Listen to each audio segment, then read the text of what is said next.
Let's fucking wing it. I don't even care. Let's just do it. I'm here with my beloved friend, Catherine Ann Taylor. Catherine Ann Taylor is a filmmaker, a director, a producer, and she literally just won a spot in the Louisiana Film Prize competition in Baton Rouge for Thin Slicing, which is a play that you directed up in Manhattan when you lived up there. So Okay. welcome to my shit, Cat, and I guess I'm on yours too. I know we're gonna post it on both our platforms. It can it can officially be yours though. You're taking the edit this time, so like I share the platform with you. It's like it's both of ours. That's beautiful. I I'm gonna edit this part out. edit this shit out. Fuck it. Yeah. Or don't. It Or doesn't don't. matter to me either way. I'm happy to. I love this Cloverfield thing everybody's doing. This like shaky cam, like it's the end of the world kind of You thing know, going on. I think I'm adjusted. I'm good. I'm adjusted. That's what my therapist tells me. I'm adjusted. Now let's talk about the journey to like getting to making a film from a play that you wrote. I guess it all starts in Tulane University, doesn't it? Right? It does. Well, I started writing when I was living in New York, really. Maybe a little bit before that. So when I was at Tulane, I was only directing. So I had a mentor there who kind of took me under his wing. Uh, I was part of the theater society. I was splitting my time between working for the newspaper and doing like I wanted to direct with the theater club. And I there was a there was a professor who heard about me. Like there was a girl who wanted to direct, a freshman, and he would send me plays through the president of the club, who was like a junior. And he was like, give this play to this girl. Like she should direct this. This is a perfect, like easy two-hander, things like that. And so then I ended up finally like meeting him and talking to him, and he convinced me to add the major on because I was already an English major and I was a fourth semester, second semester sophomore by that point, where I was kind of building a relationship with him. And he was like, girl, just do it. Like, go get the major. So I doubled and I ended up quitting the paper because it was like I couldn't do both. And I was like, I think my passion is really theater. I knew that from high school, but sometimes you gotta, it's hard to admit that to yourself, because it's like, it's going to be a hard path. But once I did that, I just felt so much freer. I remember I actually stayed up the whole night. I decided that like I could be a director because I just was like, I just felt like it was an adrenaline rush. And I'll say like nobody tells people who end up working in theater for long term that like this is your path early on. Like I know that nobody was like, well, you should go pursue the arts. That was just like I was not one of those people who it was like obvious for when I was like a teenager. And I feel like even more so with like being a director of theater. Like where is the economy for that? Exactly. And I think that's why you don't even consider it because you don't know it's possible. Um, It's hardly like possible. There's like I remember an article I read in The Guardian a couple of years ago talking about how directors always have a side gig until they're like working directors off Broadway commercially on Broadway and like maybe regionally like that works out, but how many slots are there really? Like for actors it's like there's slots everywhere, but for directors, I mean Jesus Christ. exactly. And it's interesting because that professor, he was essentially mentoring me. And he said, there's kind of two paths directors can take. Like you can assist a lot of people, or you can make your own work. Like you have to create your own opportunities because it's not like acting. Like the opportunities aren't just going to present themselves. You have to hustle and be your own producer and all that. Don't you And kind of have to do both though on some level? You have to like split that compromise and work another job. you do. And he said, he's like, assisting can be good, because that often can be paid work. But he said, like, don't get addicted to assisting, because that will sidetrack you as a director, because you're not actually doing the work. Yeah. But you're absolutely right. I think directors don't really hit their stride probably until their 40s at the earliest, I would say, right? Like, and like, that's definitely, the chances of it being full-time are still slim even then. You're right. Yeah, absolutely. So you basically you switched over to the theater program and basically It. started directing plays. And then you met our first mutual friend, I guess, of like the billions that exist now, Haley Nemeth. And you found this play, and I guess you took it to Edinburgh, right? Yes. So I first met Haley. So for everyone watching, this is Keith's high school friend, and Haley is my college friend. So I know. And so she was a freshman when I was a junior, right? So I was fresh off the coattails of like deciding as a sophomore to do this. And then junior year, I was like, boom, like, here we go. We're going to direct all the plays. So I was producing a night of 4 plays, and directing 2 of them with another girl. Essentially, there were 2 directors in our whole school, me and this one other girl, Mariana, who you know. Oh Um, yeah, love her. yeah. So I put her in just like a little 2-hander from one of those like festival books, like what's that? Is it the Louisville Festival? Oh, Actors Theater of Louisville, maybe, or something like that. Yeah, they put out like those books of short plays. So we could Yeah, just, yeah, yeah. That's yeah, exactly what it is. yeah. So we picked some of those and we're just putting them on for the theater society. And I just thought Haley was wonderful. So I cast her in one of those. And so we started really building like an awesome relationship, and we're just really good friends. And then once I graduated, we did a few plays together. Like we did This Is Our Youth. She was in This Is Our Youth at, we only ended up doing part 1 because they moved up the theater date on us. So we only did part 1. But anyway, so we did that as my senior year. Then afterwards, we did this play, Jerry Finnegan's Sister by Jack Neary. It's this adorable little 2-hander about Irish Catholic kids living in like a Boston suburb. And they're next door neighbors, and he's in love with her since like age 7. And she like, it's just like it takes you through their lifetime and all the way, just like vignettes of when he's just an idiot. But she is just like this ball of joy and energy and ambition, and she wants to be his friend. And so I don't know if you want me to get into the plot of the play. Whatever No, you I want. won't. You want me to?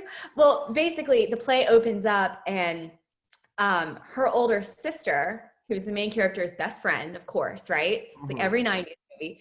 He's like, my sister, they're 22 and 23 now. My sister is engaged to be married. And so you're coming into the play, and this actor is like addressing the audience, this character, he's like, she's going to be gone forever. Like, this is my moment. Like, my whole life, I have stumbled and not found the right words to say. And I have to tell this woman how I feel before she's gone forever. Oh, And he's like so repressed and so Irish Catholic. And it's it's a really fun play, and it makes men cry, because women never cry, but men cry because they know that feeling of like, how do I put myself on the line and like and it's so express. interesting that you say that it's like an Irish guy who's doing it, because I literally was just watching John Mulaney's special from like 9 years ago, and I mean, like, a sex god, am I right? But like literally he was talking about how he feels comfortable dating Jewish women because they say exactly what they need in relationships, whereas like Irish men just like don't. and they keep it all repressed down. And you know, like if their son dies, they're just like, bury the boy, it's fine. And like this is probably a catharsis for like with it like Irish theme of some sort.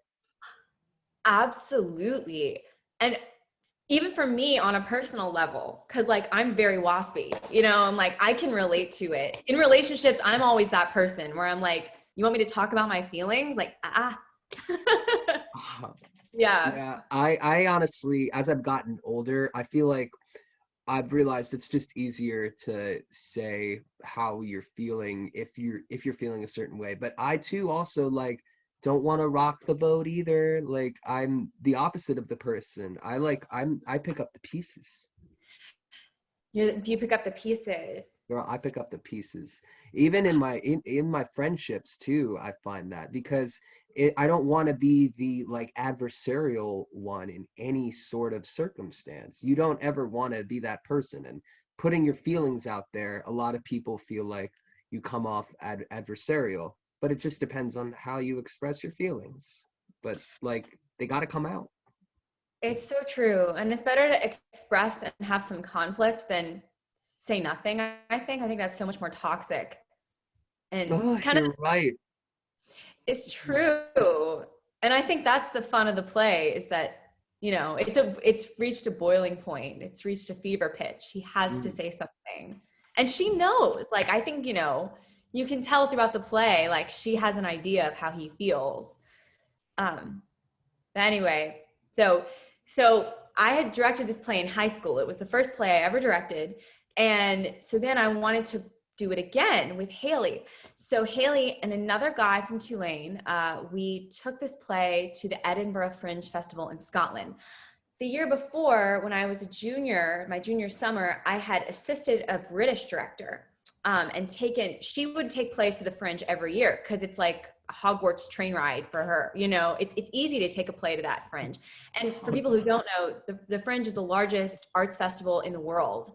And like 4 million people cycle through the city of Edinburgh to watch, like, I think there's like sometimes like 3,000 shows on record, like, you know, comedy, just all types of little shows and Right, back that's where Hannah alley. Gatsby premiered Nanette, I believe, and Freestyle Love Supreme, Lin-Manuel Miranda's group, premiered there. So it's all genres of performance. Actually, fun fact about Nanette, I judged at the Adelaide Fringe this year, and it started at Adelaide. She probably took it there next year, but we Oh were in, yeah, yeah, yeah. yeah, but like, you know, those two, that's the second largest. So they're always feeding into each other. But I was in the judges room and they were like, this is where Hannah Gatsby, like somebody stood up and was like, I'm not leaving this room until this girl gets an award. Wow. And Well, I was there. yeah, dude, I totally understand. She should get all the fucking awards. She should have, I mean, look, Chappelle won this year the Grammy for like best like comedy or spoken word album. But at the same time, like what Hannah Gatsby's doing culturally and ever since Nanette, I think her next thing was like Douglas, which is like the patch between like the vagina or something like that. I so basically Yes, she it is. should have I don't know what it is. I don't. I honestly, No one I that's knows. what I suspect. That's And she women's talks about it crush. in the dog park. I don't want to give it away, but basically, um, she she veered from like being the confrontational artist that she needed to be in the net, and merged that confrontation with like an honesty and like a comedy that she's already been training as a stand-up for years, and now it's like part of her like, oh sorry, 1 second. Well, I just got some fun news. Donald Trump is in the hospital. Oh my God. I don't know why I needed to know that, but You didn't- it's Holy I mean, shit. we Sorry. couldn't avoid it for We much can longer. cut that. 'Cause when I asked you to come on this podcast, funny enough, that was like an hour before he tweeted out that this was happening. It, oh my God. Like, I don't think, no way. Anyway, yes, Hannah Gatsby's dope. Hannah Gatsby is dope. How do we get on that? And Oh then yeah. I'll wrap up my, yeah. So basically, we took that play to the Fringe, and then two Broadway producers saw that play. And one of them was your teacher, your high school teacher, Adam Weinstock in Haley's. And so that was kind of, and and it was so crazy because the two nights before the producers were coming, like I couldn't sleep, but there's nothing I can do because, you know, I'm not on stage. So I was in the lighting booth. I just do the lights well. So we didn't really get to talk after the show. And I was like, oh my God, I blew my chance to like talk to this producer. And so I actually ran into him that night at like 11 p.m. in like this square. Like we sat on a bench and I had just bought this like Scottish cashmere wool suit because I was like, I'm 22, like I'm a woman now. I need like a suit. Beautiful catch. Somebody stole the blazer in a store. I've never had a piece of clothing stolen before, but I mean, it was a beautiful blazer. I hope she's enjoying it. I still have the skirt. I hope she's in hell. Honestly, kind of same. It was like this light blue, like royalty had shopped there. So I was, you know, had it in the bag and I was like, gosh, like, you know, like what would you do if you were 22 years old with your first suit and you didn't know what to do next? And he was like, oh my God, I don't know. You know, it's hard. And so we stayed in touch. And then like a year later, I had kind of like finally decided that I was ready to move to New York. I'd been living in New Orleans and I just messaged him and I was like, could I work for you in New York? Is there anything I could do for you once I moved to the city? This was 2018. And he was like, yes, I have a job for you. And I worked on our show, Randy Feltface, who is also an Australian comedian, friends with Hannah Gatsby. She came to the show. No way. Yeah, before she was famous.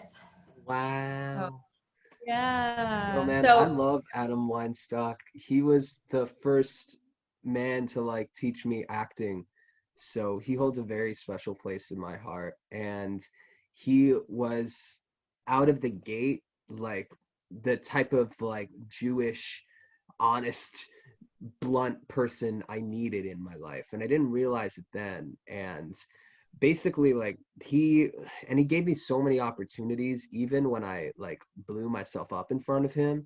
Like I remember I plagiarized a paper and he obviously found out and we went into the radio room when I was like, hey, what's up Stock?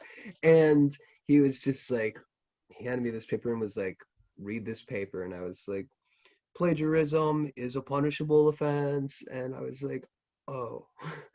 And he was like, yeah, what the fuck did you think was gonna happen? Did you think like I wouldn't Google what the fuck you wrote? It was a review. All you had to do was watch something and write your opinions about it.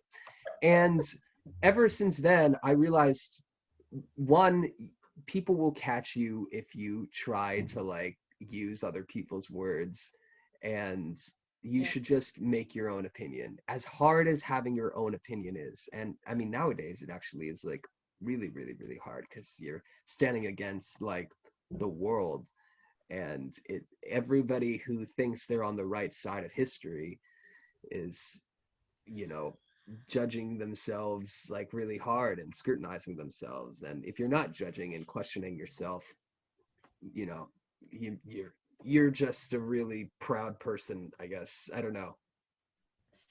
you're right. Yeah. Wait, so, wow.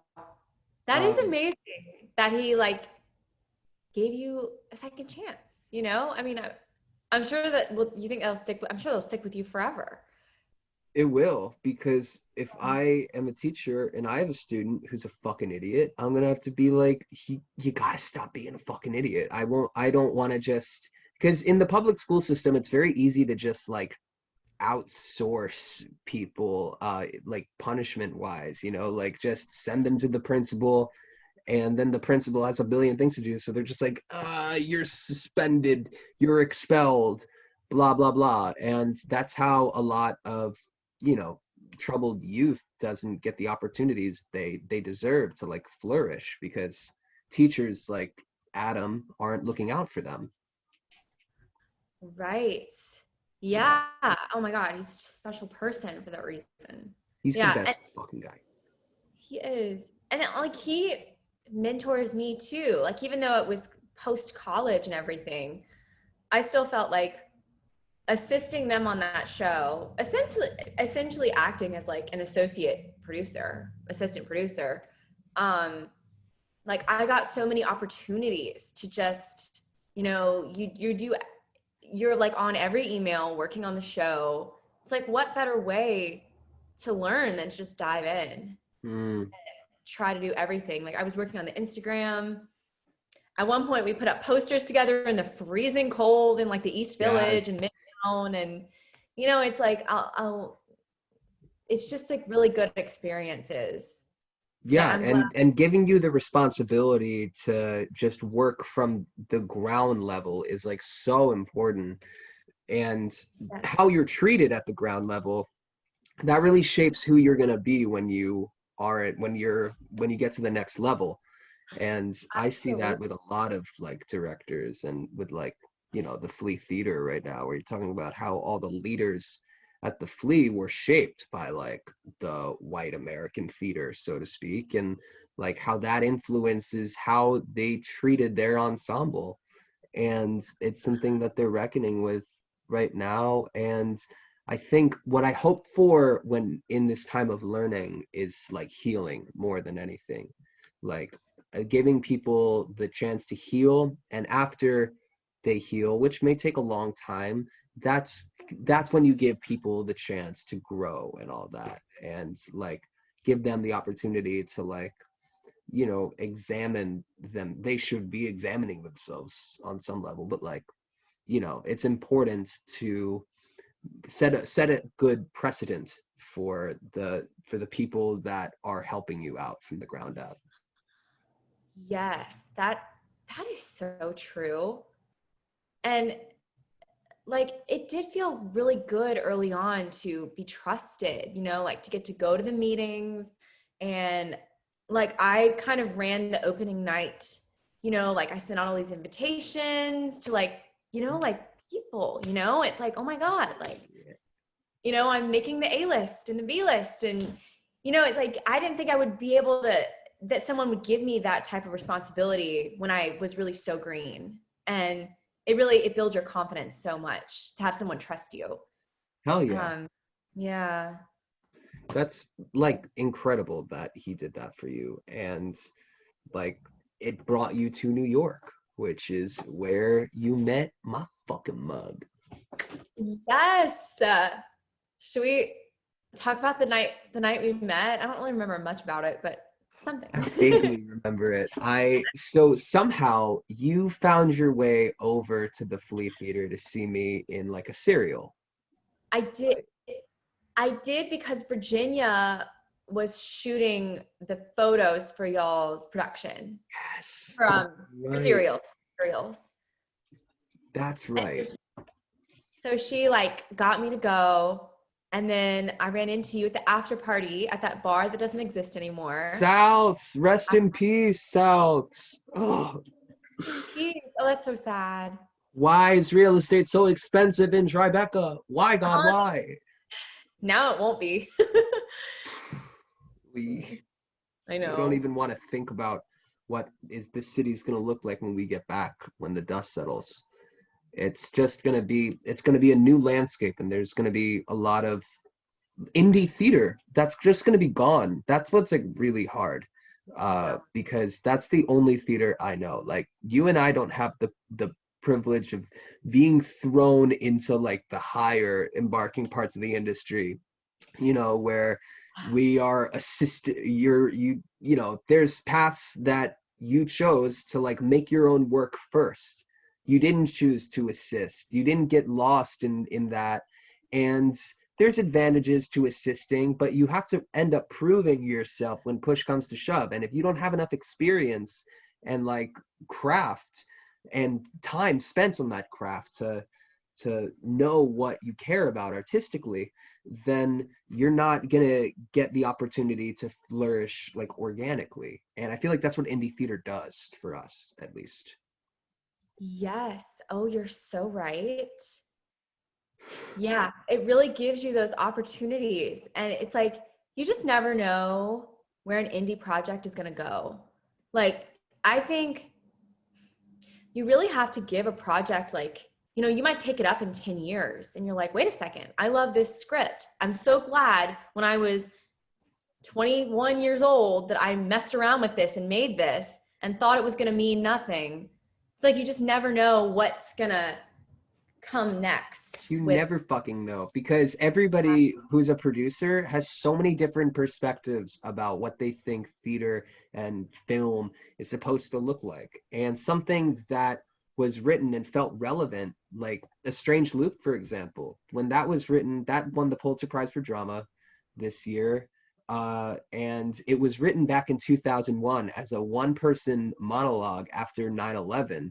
And it was when like Michael R. Jackson, the creator, was 21 years old, and it was meant to be like a full monologue. And then it became a musical, and then it became a musical with multiple different people in it, and then it became about the Black gay experience with exclusively Black gay actors.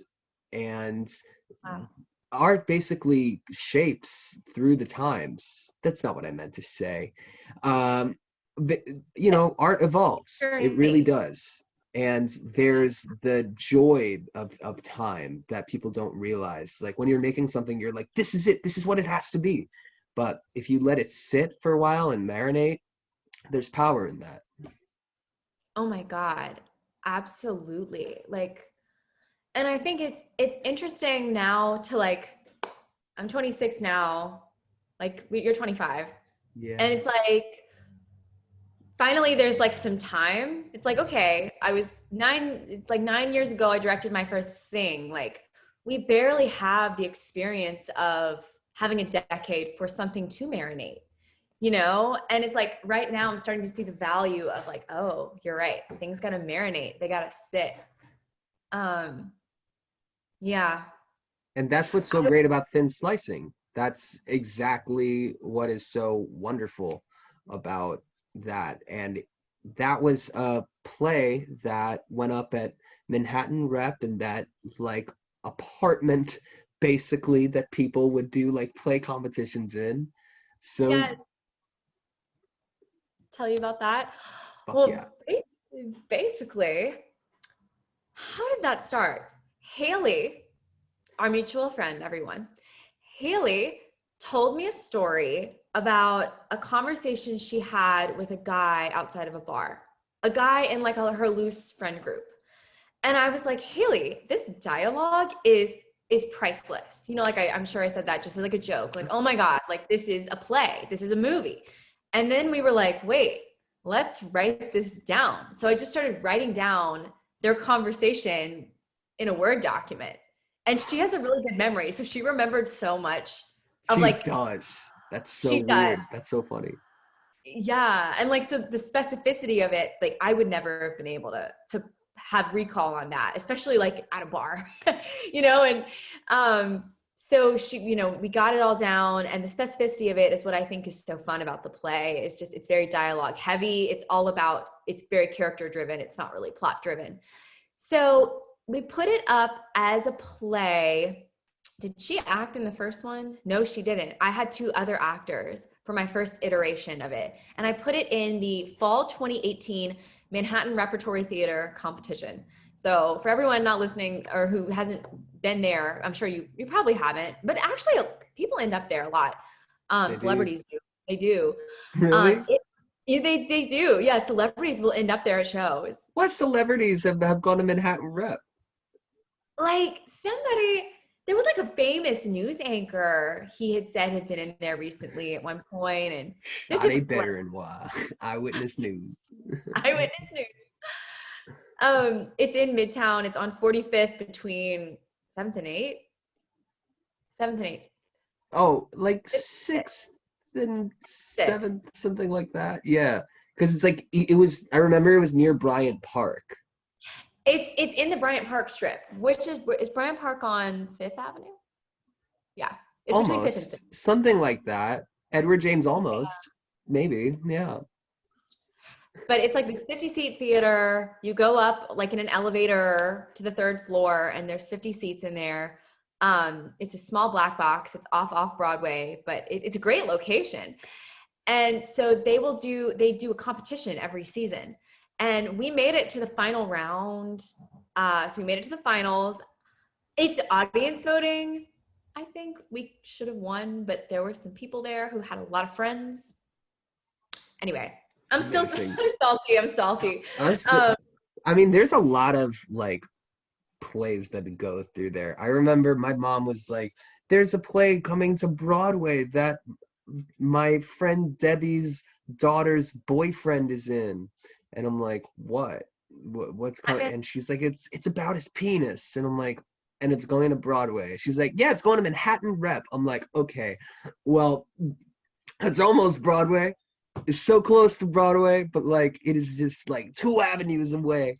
And this guy did like a whole like one man 30-minute show about his dick. I It think was I saw crazy. that. You saw that? But did it have three guys? I don't know. Maybe. They were the dick and the balls. And they like take you through time like a man's life, like from being like a teenager, like puberty to like when you're 70. Ah, ah, oh It my was God. funny. It was actually really funny. Oh wow. Well, maybe. I feel like this guy did have a one-man show though, but that sounds amazing. Maybe it was. I don't know. I didn't see it, so I don't know. Wow. Manhattan Rep, they will take some provocative shows. I appreciate that. That they will. That they will. Oh my God. Yeah. But yeah. But so then they asked me to do it again. I think it got into like the best of 2018. Like they picked the best plays of the year. So I did it again, I think with the same crew. Oh my God, I can't remember now. Well, anyway, I did it again. And then I got a call this in July from the Louisiana Film Prize because I had registered a film with this film prize. It's the largest cash prize film festival, short film fest on the planet. Usually it's $50,000. So it's a super fun festival and the stakes are pretty high. It's like you want to make a good film. So I had registered it earlier this year because I've been trying to move more into the film world and I didn't know what script I was going to do, but COVID I kind of forgot I registered, no one talked to me about it. I assumed it wasn't happening. And I got a call in July and he was like, hey, the guy who runs it, he was like, we extended the deadline. You have until August 11th. I think you should go ahead and make a film. Just like make a film. You have your registration, it will roll over to next year, but just see if you can make one this year because all your locations are available and all your crew and everyone's available. And I was like, yes, this is actually like, as long as you can be safe, it's one of the best times to make a film. Absolutely. There's not, I mean, that is what I'm actually doing in a couple of weeks, but I wanted to also ask you, like, where did this crew, they gave you a crew to work with? So I kind of got into the film world. I kind of put a foot in the film world when I was 22. So I lived in New Orleans for an extra year, like 2016 to 17, post college in New Orleans.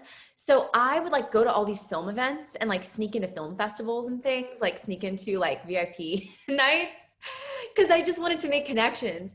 And so I had made some headway. And I've talked about this a lot, but I snuck into the Louisiana Film Prize VIP section and I met a bunch of people and I ended up from that getting onto sets, like indie sets as a PA. And I ended up working on Ethan Hawke's film Blaze from that because that was filmed in Louisiana. So I got connected in just from, it's like everything is like a chain reaction. It's just like we were talking about with a play, like things build. It's the same with like project to project. It Yeah. really is. So, yeah. So I ended up back in Louisiana. I was script supervising on a feature earlier this year. and I met a bunch of new friends on crew. So I cast the show from the crew and found my crew from that crew. So everybody was on this feature for a month together earlier this year, right before COVID hit. We were all down in Louisiana. So I had rented out my apartment in New York and was just in Louisiana. And all these people, I like called them all up and I was like, hey guys, are you guys available? Like, can we make a movie? And they were like, yeah. Oh, that's This is so in back. sweet. Yeah. That's fucking amazing. So when push came to shove, you had to get down there and you had to put this together. And this was your first time directing a film? A film? Second? Yeah, it's my second. I did one when I was 22. But yeah, this is my first time like really going for it, like feeling confident, like really confident or more confident.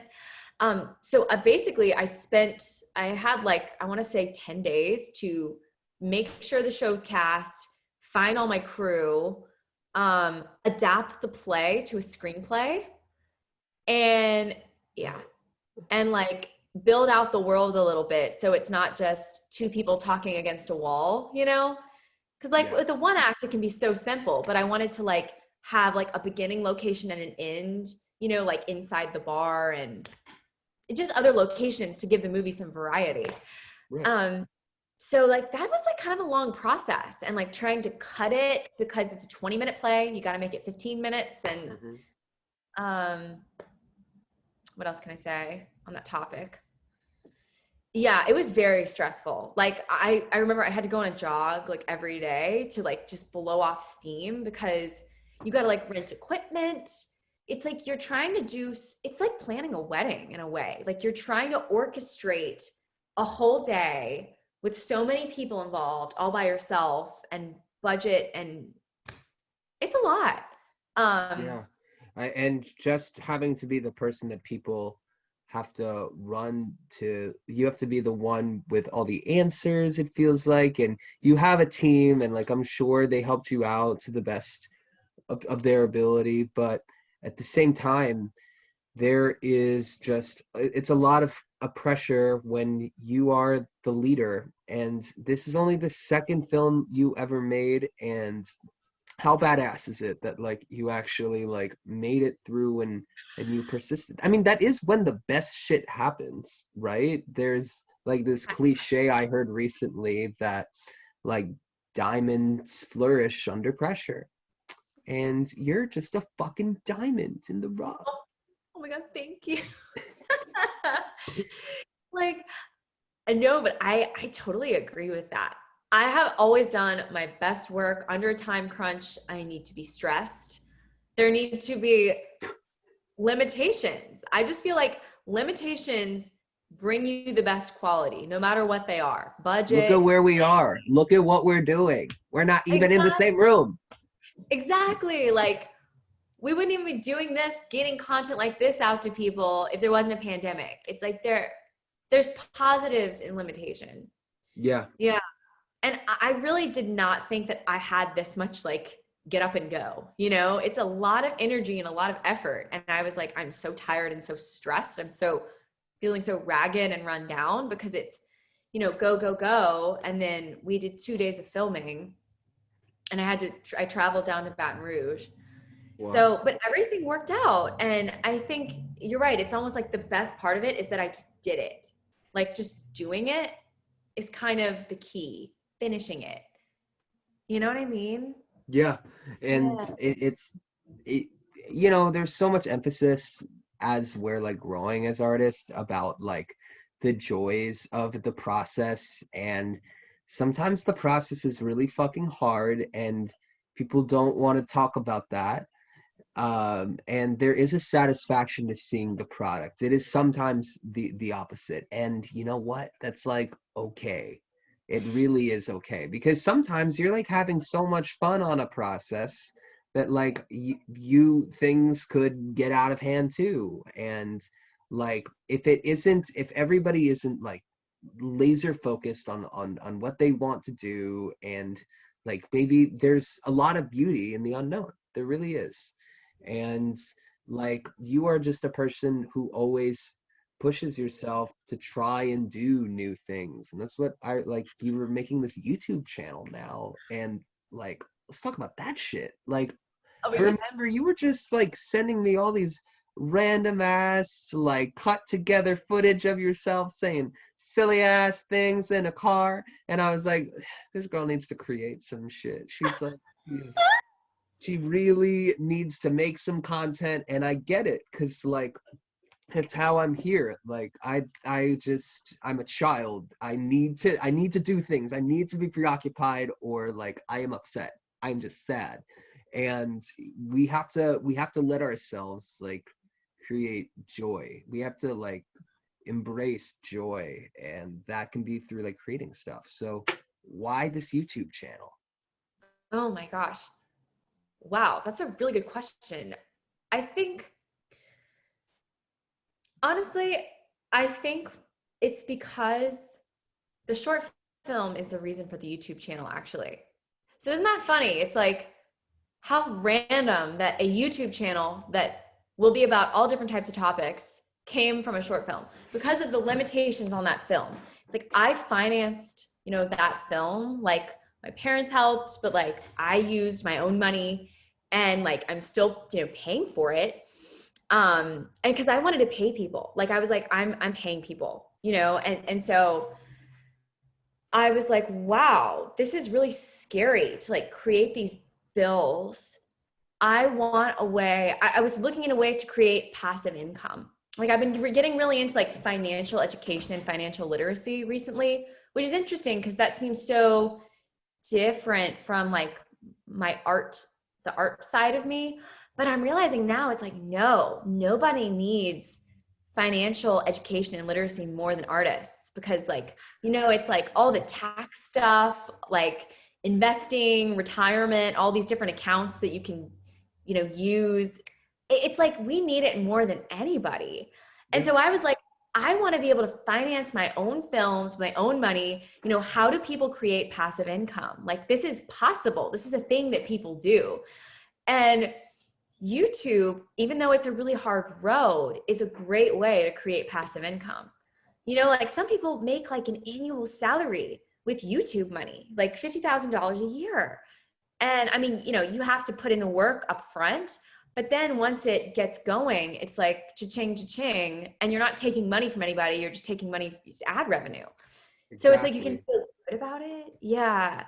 So I was like, you know what? I want to finance my own films. I mean, honestly, nowadays, I think I want to do at least one film a year, I think. And Okay. so I don't know, like This is maybe something like goals. that, right? And I don't like fundraising. Like I so uncomfortable to like ask people to like donate to my GoFundMe. And I'm just like, I want my time. So if I can learn these skills and make movies and create some value for people up front, I'm realizing now that is the best YouTubers give you instant value. They give you whatever you're looking for immediately, instant information, like a quick video about, I was looking at videos about like how to harvest your herbs, like get the most out of your herbs by how you pinch them and stuff. And it's Huh. like a 3-minute video and it has a million views, maybe 7 minutes. It's like just if you just deliver value to people, that will pay off monetarily through the ad revenue.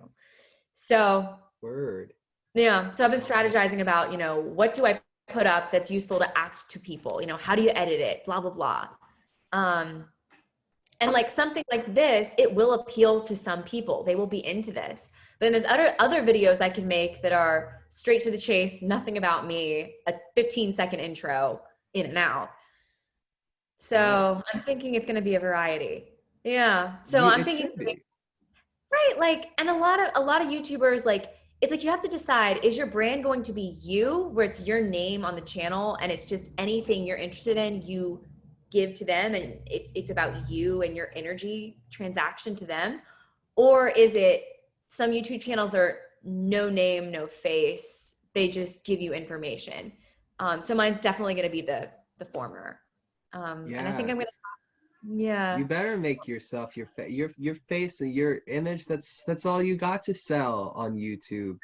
You know, Thank you.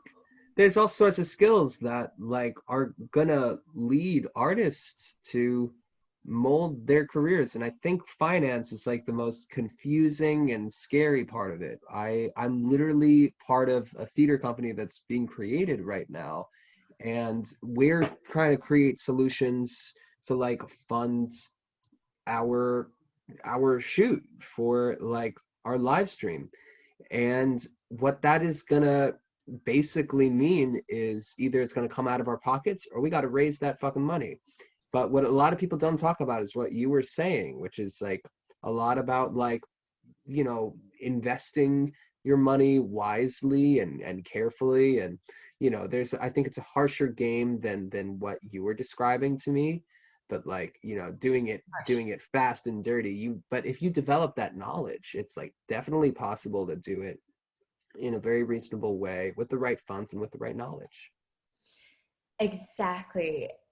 And I think the key is like getting people to learn early. So you're setting up systems and habits, you know, like you invest $100 a week or $100 a month. And like you're doing that from age, 20 on, so that the compounding interest is going to really like set you up for later in your life. Cause like Hmm. biggest, yeah, the biggest thing with all this stuff is time, like paying into your insurance policy early. Like I just got life insurance this year, and it's like life insurance is actually an amazing financial tool because once you have money in the policy, you can borrow against yourself once you have enough money in the policy and be your own bank. So you could like finance a used car from your insurance policy and pay no interest because you're the bank, Wow. right? Like things like that. I Like used to think life insurance was a scam. exactly. A lot of people, and there might be certain policies that are scams, but like I'm reading this book right now called What Would Billionaires Do? And it's all about how the Rockefellers kept all their money, but the Vanderbilts lost it. And it's because the Rockefellers leverage life insurance. So they will take out like, I think like a $750,000 life insurance policy every time a Rockefeller is born. And then the What? money, yeah, yeah. And then the money, you have to pay into it over time.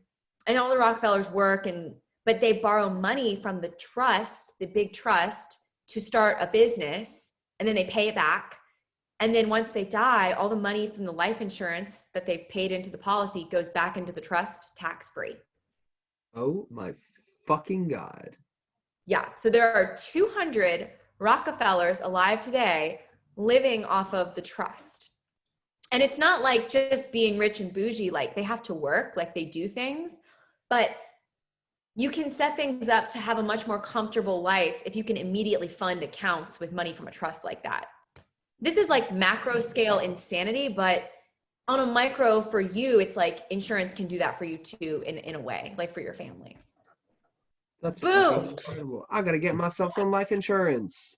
Yes, like things like that. People just don't know. And it's like, wow, if you knew that, you can do so much more as an artist. Like it frees you up so much more than just the average person who just, I don't know what they want to do, like buy plates. I don't know, like, I don't fucking know. if you, yeah, like you have real creative things you want to do with your cash. Not that it's Yeah. better, it's just specific. Yeah. So, I think what artists are probably weary of is like that it's very easy to fall in love with finance, and it's not a bad thing if you do, but it gets them away from there because it's like, well, if I'm just making money, then what's the fucking point of doing anything? And that happens to like a lot more people than you'd expect. It's easy to fall into a comfortable place, especially when you have a job or a source of income that is steady and reliable. And when the times like now, like when the times aren't on your side, what else is there to do than besides like make money if you're your own boss? Like I'm my own boss and I don't have to make any podcasts ever. This is the first one I'm shooting in a month because I just have been in like a weird funky haze. And like now I'm deciding like no, if you push through that, you make yourself. And that's what I think I learned from you most, because like everything that you've done to this point is from like a bunch of skills and resources that you've utilized, and a team of people that you have that are just ready to like jump for you. And that's badass. Oh my gosh, thank you. Wow. Yeah. Yeah. I feel like it is key to like have people around you that like you can go to them for a specific skill set that they have, you know, and like people do that for me too.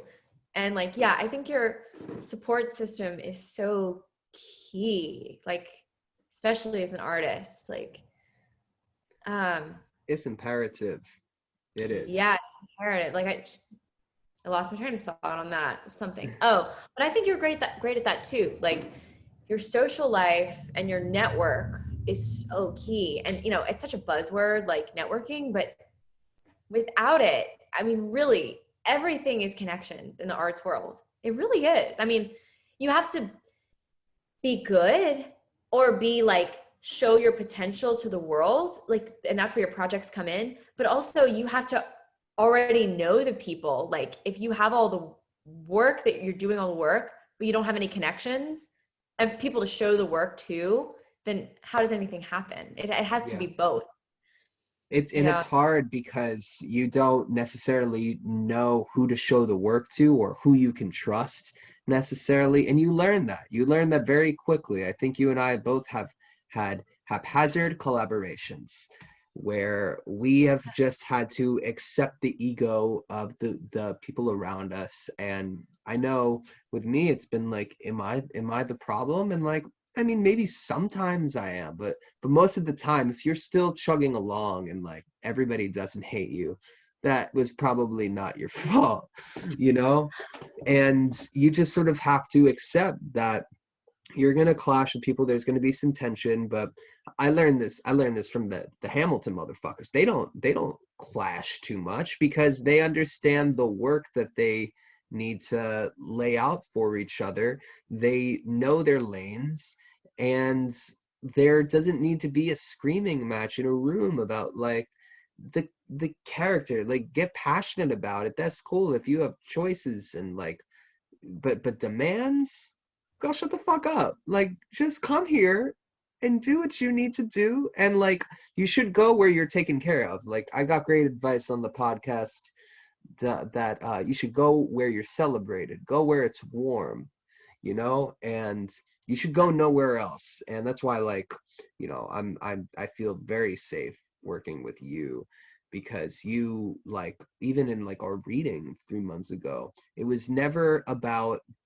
what we were doing wrong or like what we could do better. You weren't trying to be an acting coach. You were working with what you had and like seasoning what we were doing with your own opinions and making us ask questions for ourselves. And that's what directing and creating is all about. It's asking those questions. So I fucking Yeah. love you, Catherine Ann Taylor.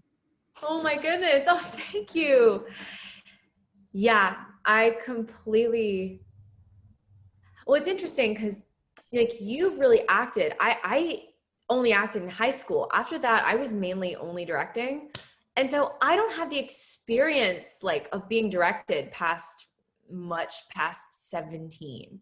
And so like I don't know what other directors are doing. Are they I mean, I guess they can be pretty egoic, and I just always come at it from the perspective of I'm just a person, just like anybody else. We've all had experiences in life, and nobody's better than anybody else. So why wouldn't what other people have to say be equally as valid? I don't know anything more in the room than anybody else does. It's just my job to synthesize all those things. And Mm-hmm. so it's going to be so much better if everybody else is contributing and feels safe to contribute, and not just it's all about me and me telling everyone what to do, you know? Exactly, exactly. It's about the ecosystem. It's always about the room that you want to create. And Yeah. if your room isn't warm, if it isn't, you know, if it isn't cuddly, nobody's gonna want to go over there. You want to go where you don't feel outcast or like ashamed. And as we sort of go through the ranks in this industry, like we'll see that that's not gonna be the case. Like Sometimes, a bunch of times. I yeah. I don't expect that, but what I do expect is that it starts with how you present yourself in the room. And I have so little from a life of having no self-esteem. I am proud to say that I know nothing. But I know what I could be better at is like saying that I do know like what I know and bringing myself there because there's a balance there that I definitely am trying to level with myself. I know what I know, but I could know just as little as like as you can. Exactly. And I really realized that, you know, it's like you kind of have to be your own, I don't know how to say this, like North Star in a way. Like nobody, there's so many like acting traditions and fancy, everything, like Uta Hagen, just everybody. And it's like there's merit in all of these things, but none of them have to be your gospel. The way they worked in a room doesn't have to be the way you work in a room. And there's really no right or wrong. It's just like, does the audience like it? Are they talking about it when they leave? Did everyone on the project have a positive experience as artists? And I really, definitely people in the past, I think maybe inadvertently or they've said it, have kind of acted like, oh, I have a very subtle presence in a room. And a lot of people mistake that for weakness.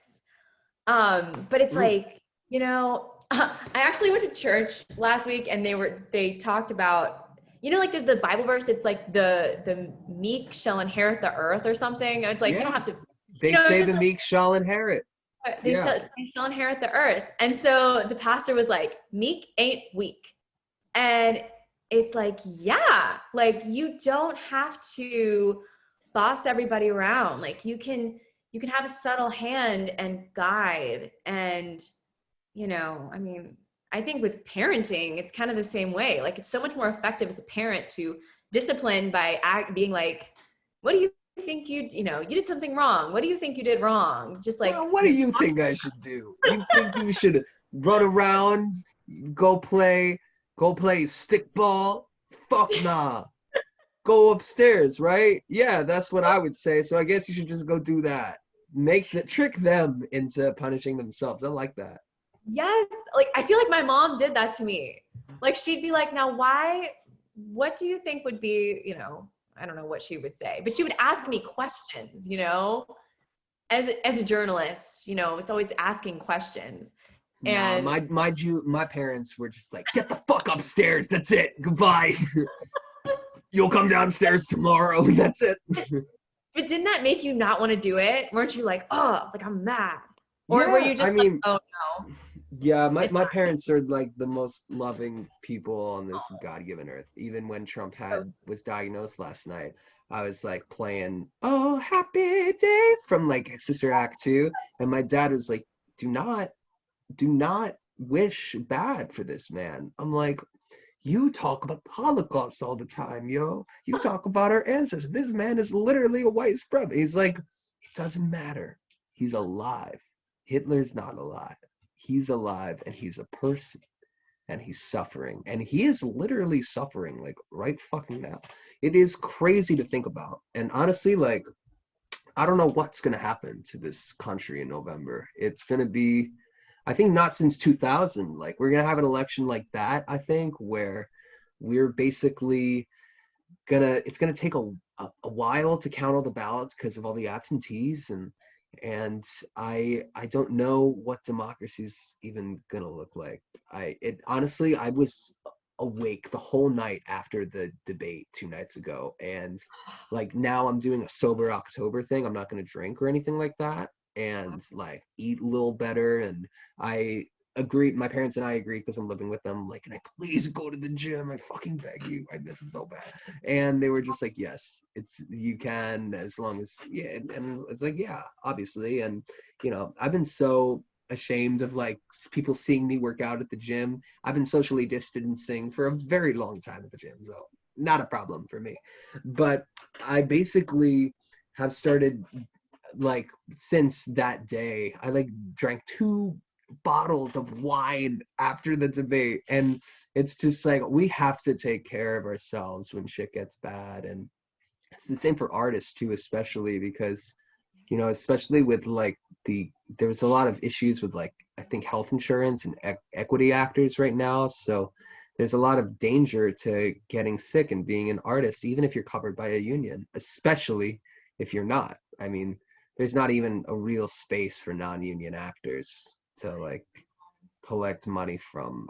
I'm pretty sure. I mean, I think there was like one thing back in March that we might have talked about where it's like if you make up to $1,500 or something like that in like the past year and a half. But yeah, it's fucking crazy, man. This is a crazy time. It is. It is a crazy time. Um, and it's tough because I feel like everybody's experience is so different. So it's hard to like give advice or, it's like if I talk about my experience, it's going to be different from someone else's. And like I'm living alone, and so it's easy for me to create. Like I feel very, I don't know. It's just like there's not a lot of people I can I'm working, so I'm seeing people, but it's not like a ton of exposure to a lot of people. And I feel like, okay, I feel safe here, like I'm just going to write.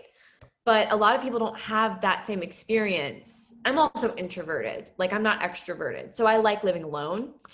Um so I don't know. It's a tough thing. Like I that bad because I live in like a small town.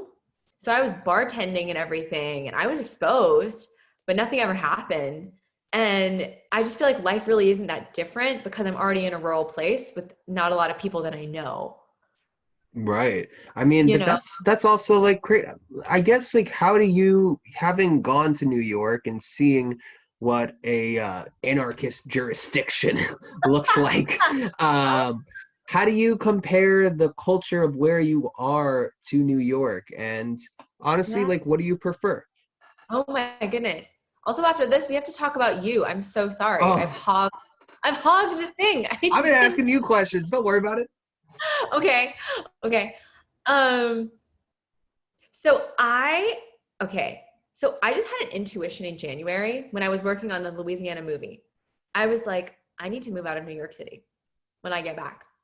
I don't know what it was. My lease ended in March. So I came back from the Australian festival March 15th and March 11th, got my stuff and left. And in that time period, the city was going insane. The timing on everything was absurd. I could have been stuck in Australia, I think. So I feel like that was insane. Like that was spiritual intervention, because I was kind of freelancing. And that's why I left. I was like, I don't think this is fiscally responsible. I need to leave the city and kind of refocus my efforts, but in a more financially responsible way. So I'm so glad I did that because I definitely would have had a hard time getting a job if I stayed. Oh my God. So Yeah. anyway, so I lived That with my was parents for a bit. I Yeah. was just remembering that was the last party in New York I ever went to was your farewell party. I saw Yes. the last play I ever saw in New York, and then I saw you, and then I went home to Long Island, and here I am. Wow. Yeah. I had a party really late in the game and I was like, hell. It's Yeah, fine. it's fine. Nobody got it. And I was like, I'm leaving New York. I'm never going to see, I have to do this. We had no idea at that point how bad it was going to blow up. Yeah, Like that was, no, we really did. yeah. And I remember walking to get my rental car to like move out. And I walked through the city like 20 minutes and it was dead silent. Like I remember I walked by, there's a fire station in NoHo and all the guys were out hosing down the fire truck and I could hear the water from their hoses. And I was like, on a normal day, I wouldn't be able to hear that. It was Yeah, dead silent. that's And always scary. yeah, and I was like, wow, I am glad I'm getting out. Um, but obviously people stayed and were okay. Like plenty of people were there and were fine. But yeah, so I left. So now I'm living in my grandparents' old house in a very small town. So they've passed on, and I'm in a small town in the Shenandoah Valley, which is like nestled in the Blue Ridge Mountains of Virginia. So I'm Ooh, about 2.5 hours down from DC.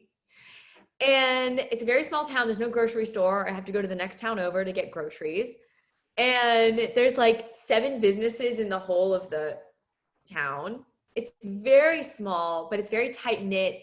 And it's kind of cool because I have people know my grandparents, like they knew who they were. I have like really? connection here. Yeah. So it's special. And I feel like because my connections here aren't so tight in a way, like I don't know a ton of people. I'm not being asked out to events, obviously, anyway. But I just feel like I have more time to actually do art. Yeah. I don't have distraction. And that has been good for me. It's Fuck yeah. peaceful. Like I can see mountains from my house. Yeah, there is a beauty to silence and just the natural order of the world. And I do miss New York because like I grew up in this state. Like I am definitely a New York person. Like I'm a like go just do shit, go all over the place. I was basically my New York City was my livelihood as soon as I got out of school. I was like, I'm always going to be over there. I'm never going to be here. And I have a newfound gratitude for like my home life and living out. Like 2 days ago, there was just a lot of fucking noise from like tree chopping down trees or whatever. And I went over to my mom in the morning and she was like, who the fuck is doing all this? And then like we just kept talking and then she was eventually like, oh, and I was like, what? She's like, do you hear that? And I'm like, what? And she's like, nothing. It's beautiful. The sound of nothing. I hear nothing. I don't hear what's going on next door. You don't hear the AC pumping. This is what nothing sounds like. And I was like, wow, this is really fucking tight, actually. I'll shut the fuck up now. Wow, that's so beautiful. Yeah, I love my parents. I love them. And you're out of the city, so it's like quiet. Like it's like the suburbs. Oh, It is in fact the suburbs. I am suburbs. I just spent all the time since I got out of the city biking and creating this and venturing into producing. It's been all wonderful. Yeah. Yes. So I wanted to ask you and you kind of just started talking about it.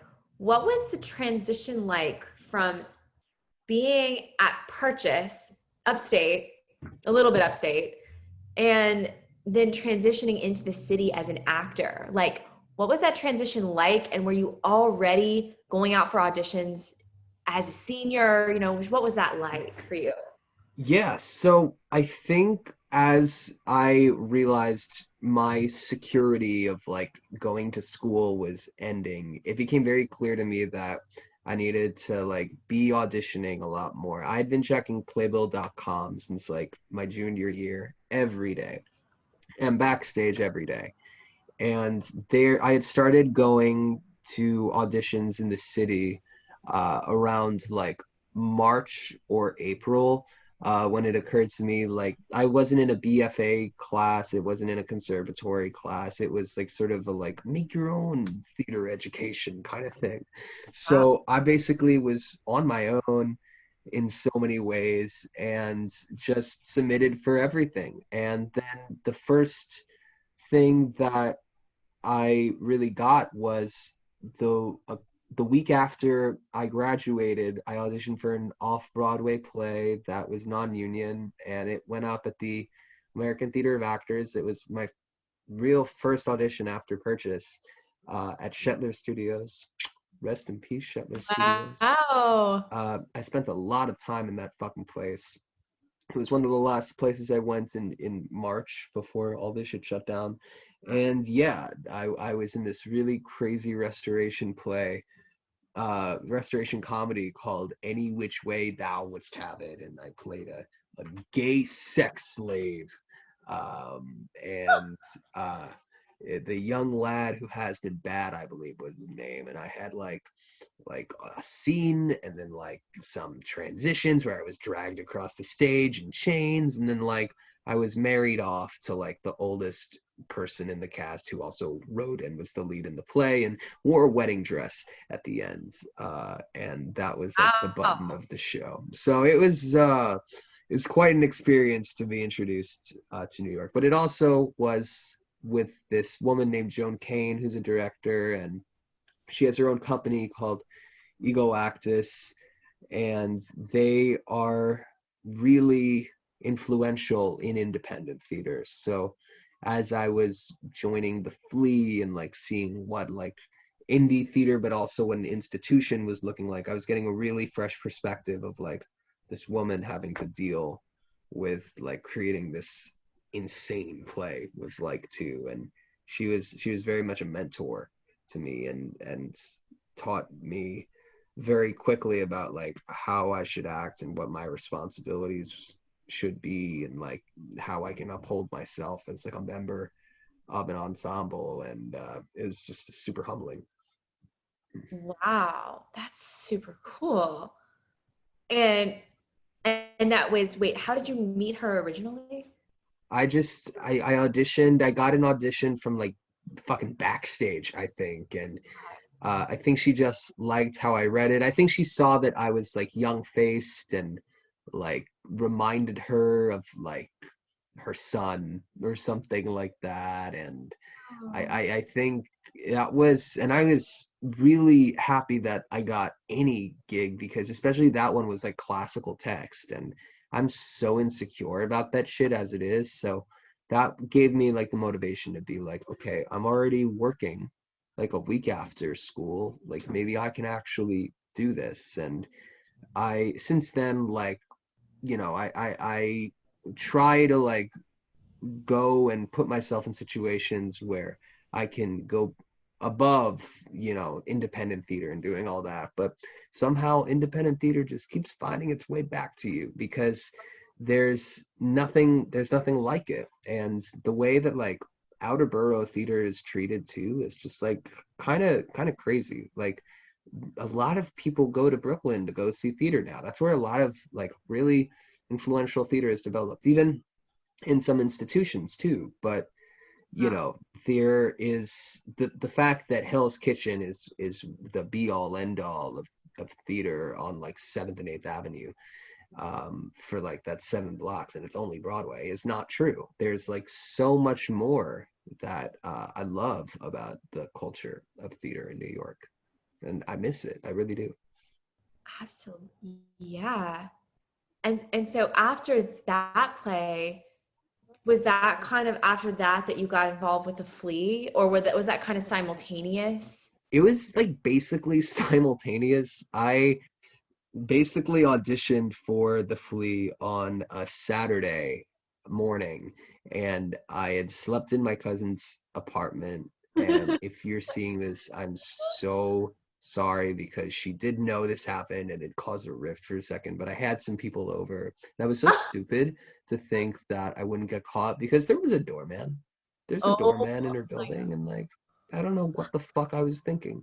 But that's not even the point. It was just a total um like a child. And God. I just did not. I think it was that I wanted to have my this was my way of being like, I live here now. And it was just like, no, you fucking No. don't. Get a better job, make a lot more money, and go fuck yourself. Oh. And I got up that morning and I auditioned for the Flea, and it was like the most typical. Their building wasn't even like finished yet. There were all these different scaffolds, and everything was covered, and it was like a new space that they just bought with a grant from the Ford Foundation for like $19 million or something like that. And it was just so fresh, and it was their first time opening up in like 8 months, sort of similar to what's going on right now. It's like in a hiatus period. for multiple reasons. And basically, they they had me like read a classical monologue and then like a contemporary monologue, and he stopped me and gave me like an adjustment on the classical one and was just like, see the Acropolis. And I was like, all right. And then like I sang like sort of a spiritual or whatever, and they were Oh, just like, sing it again, have more confidence. And I was like, okay. And I fucking did. And a week later, I got in. I remember that moment was super important to me because even though I was working on any which way thou wouldst have it, the restoration comedy, I was applying for a job at ShopRite, and like I my cousin works at ShopRite, so I have like nothing but respect for like essential workers and all that. But I was just like, I did not want to have a job on Long Island. I felt like that would keep me there a lot more than I should be out there. If I had a job, it should be in the city. They have higher wages. There's just so many more perks to being there. So I basically was super bummed out that I couldn't, find a Broadway show to get into. I don't even know what the fuck I expected of myself. But when I found out I got in, it just kind of gave me a purpose to keep going to the city even more often. And it gave me that connection to the city, that like sort of like a romance that I still have, you know? wow. That's so awesome. And so that's how you got into the bats. Hmm. Yeah. Okay. And the bats is, for those who don't know, it's 100 or so actors who are in rotation at the Flea Theater, or more than Yeah. 100. No, it's about that now, I think. Yeah, it's about 100 of us, and we do these things called serials, where it's a late night playwriting competition where you vote for 3 out of 5 plays that you see to move on, and the plays get serialized, so you see like the next installment of it either the next week or the next month. Right. So it's like each week people vote and you like vote one of the plot lines off the island. Oh yeah. Oh yeah. I think you saw me play like Harvey Weinstein or something. I did. I forgot about that because that was 2018. Yeah. Oh my Wow. Right when God. all that stuff was happening. Yeah, it was quite a time that and to think that like those were the best of times, because you certainly didn't think that. I had so much anxiety too around all those people, those artists there, because I was so I felt so young and unknowing, and like I didn't fit in or anything like that. And we were all smushed together in this small fucking bar that now I would give anything to go back into. It's just, those times of like the unknowing and the trying and the failing, it's everything. It really is. That's really what the Flea taught me. And there's a lot that the Flea needs to learn about how it treats its people and how it treats its like black actors. And if they're smart, they'll realize they can be equally as stupid as I can be, and they'll they'll recalibrate. Absolutely. Yeah. I feel like something I've experienced with some like older theater, I don't even want to say theater makers, more like theater administrators, is like they will judge you. You like, if you try to approach them and be like, hey, I don't know things, can I ask you about them? They'll be like, well, why don't you know that? Like, and it's like, well, I don't even know what I don't know. That's why I'm asking you. Yeah, Um, you need that mentorship. It's essential, and I can't imagine myself or even you treating anybody any other way. And there are like young people, there are people who are younger than us that like are easy to treat us like, oh well, they know the world, and it's like, go ahead, that's fine, but like I am here for you, and like that is really like a tone that like I want to set in like whatever I create, that like this is a welcoming place. Like maybe I have like a big fucking mouth, but it's not gonna stop me from like treating somebody with like basic human decency. Like that is, and it's part of the idea that like they did, I believe they did that at one point, and it just got tiring because like doing things for 20 years over and over gets tiring. So, you know, that's the problem with the flea. They think their artists are recyclable, and they're not. Absolutely. And I think that inside of everybody is like, you were saying like you didn't feel like you didn't know anything. Like there's like a young person inside of everybody. Like me with Adam in the Scottish square with my little suit. You know, like, Yeah. and I always, I'm trying now, I'm realizing like we're old enough now to be mentors to people ourselves. And it's like, I always remember who I used to be, and I'm still growing as a human, but like we're old enough to mentor other people. And like, I just love to help people as much as possible. I just want to encourage everybody. Cause like, I know how much it meant when people actually encouraged me instead of cutting me down. Yeah, Uh, and it absolutely, and when you get cut down, that is the worst pain when you feel so like isolated, and usually it's an overreaction. Like you don't have to. We're all learning, and usually when somebody tries to cut you down, it's from an insecurity that they have about themselves. So because if anybody is seeing this, you should just know that it's really not about you. It's totally about them, and you have to go outside of yourself. It doesn't even matter if you're like a 20-year-old fucking intern.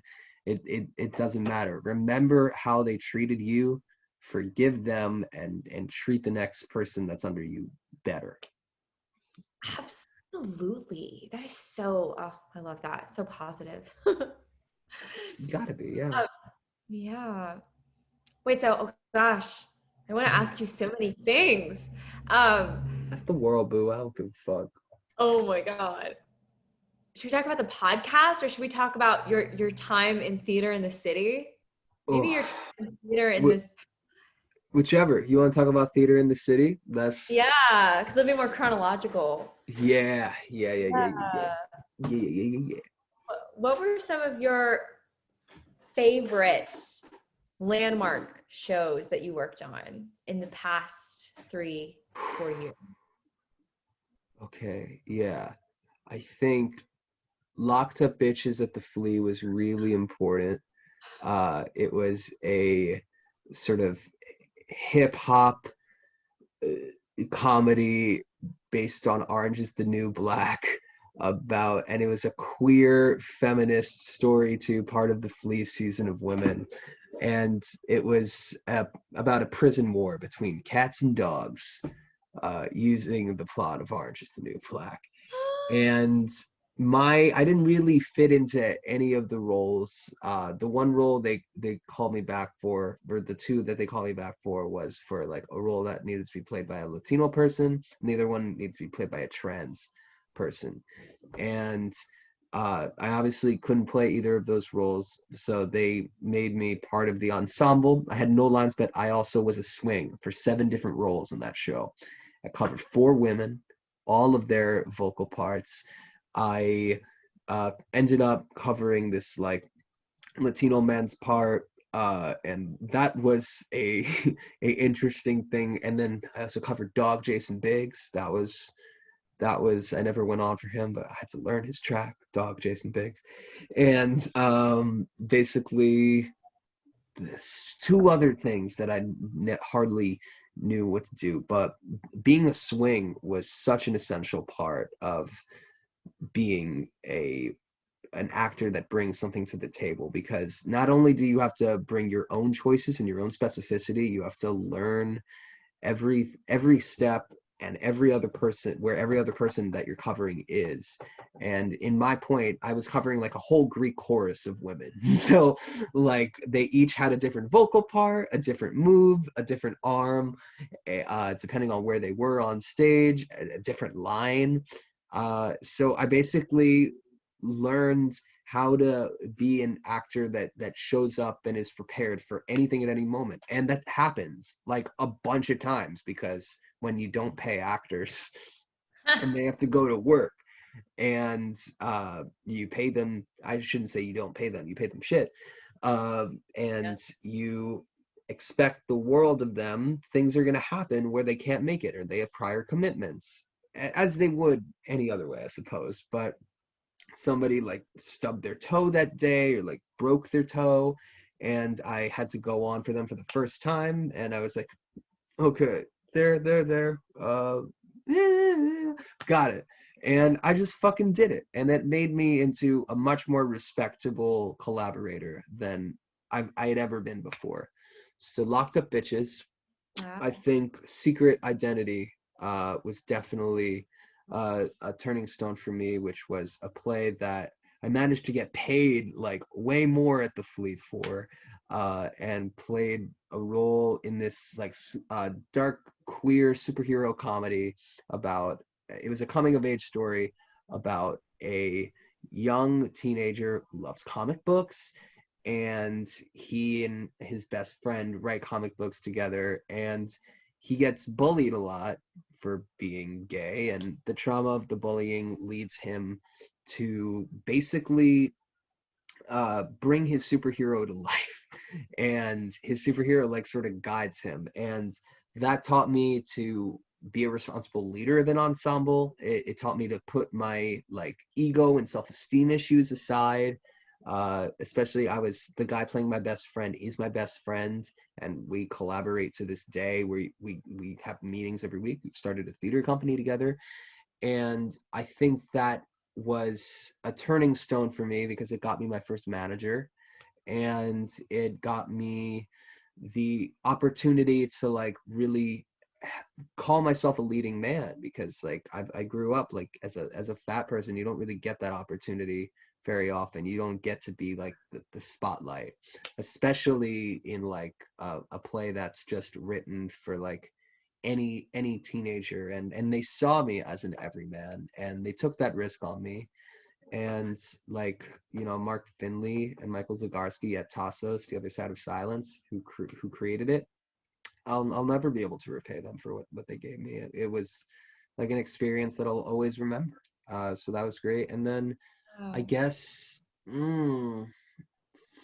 Hypatia, 2 months later, I this play Hypatia and the Heathens, thought so. that basically was a vocally demanding and artistically demanding. We had 2 weeks to put up this like show that I think ended up being like almost 2 hours, Oh and it my was God. 2 hours of me like belting my face off and dancing at the same time, and like physically I was just like it was like so overwhelming.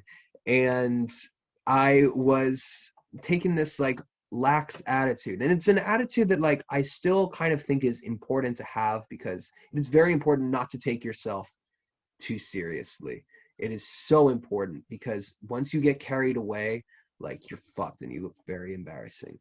Um, Mm. and with this cast, it was so wonderful that they like, while accepting me as I was, they managed to also see like what I brought to the table.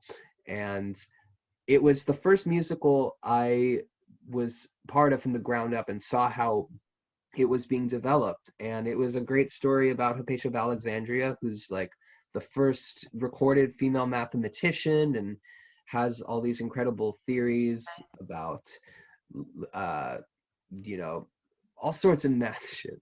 That doesn't sound good. Cut Math, that out if you can, or don't.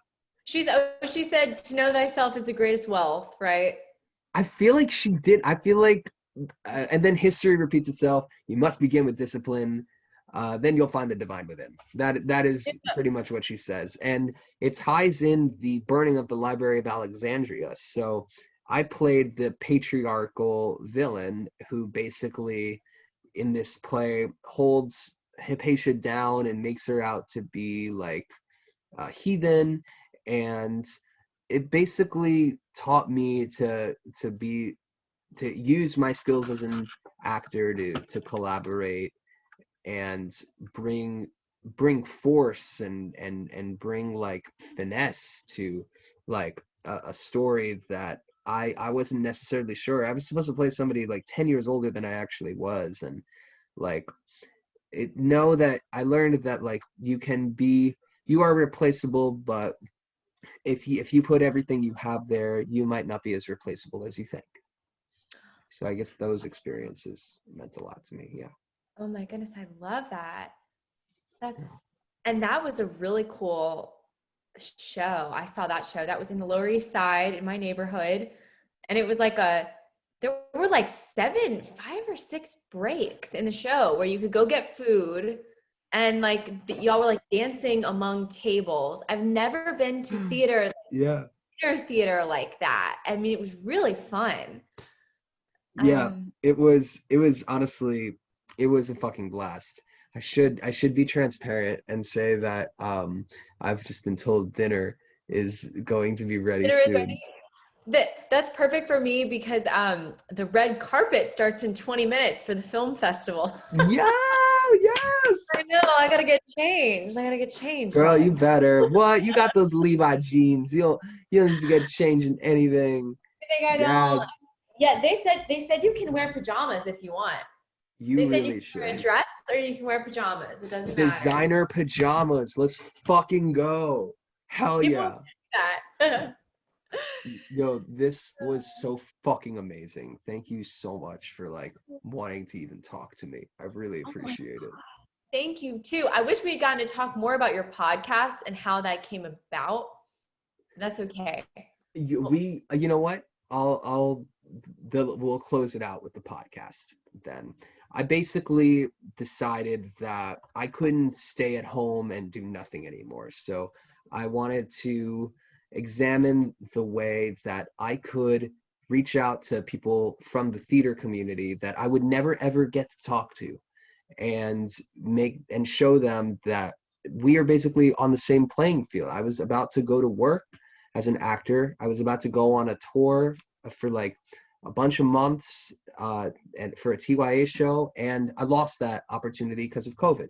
And I wanted to talk to actors that were not only affected by COVID, but artists that inspired me. And I got to speak to all these incredible people, like uh, the creator of A Strange Loop, Michael R. Jackson, who won the Pulitzer Prize for Drama this year, wow. and a bunch of creatives from that show. I got to speak to all sorts of people like yourself, and it's about blending both of those communities.